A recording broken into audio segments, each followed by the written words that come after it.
Inpatient is a 2018 VR game and a prequel set 60 years prior to Until Dawn. It expands on the events that kicked off the endgame story in the latter game. What's different about this gameplay is that you are literally put in the shoes of the character you play as. You're able to customize your character a bit, but you play from a first-person perspective. You are one of the patients at Blackwood Sanatorium and suffer from amnesia. While you're trying to regain your memories, you experience the wendigo outbreak in the hospital. There are a few different options for how you play.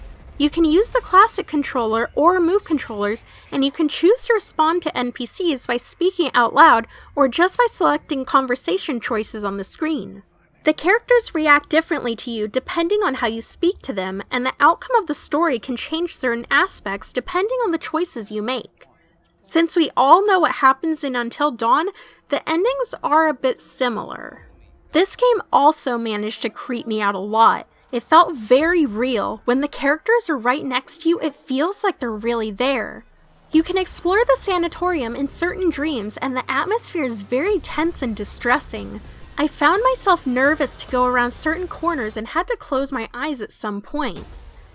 A bit into the game's story, you get a roommate, and as the days go by, they become more feral looking, and I didn't want to make eye contact or have them look at me in general.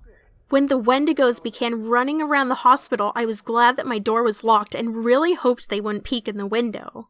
Most of the gameplay is spent locked up in your cell and inspecting things to learn more backstory along with the dream aspects I brought up earlier. It's not as intense as Rush of Blood, especially in the beginning, but the fact that it felt so real is worth it. It's mostly for fans of Until Dawn who want to know more backstory. It is a bit of a slow burn, but I really enjoy it. If you're a fan of Until Dawn, I recommend it, and if you're just curious, might as well give it a try.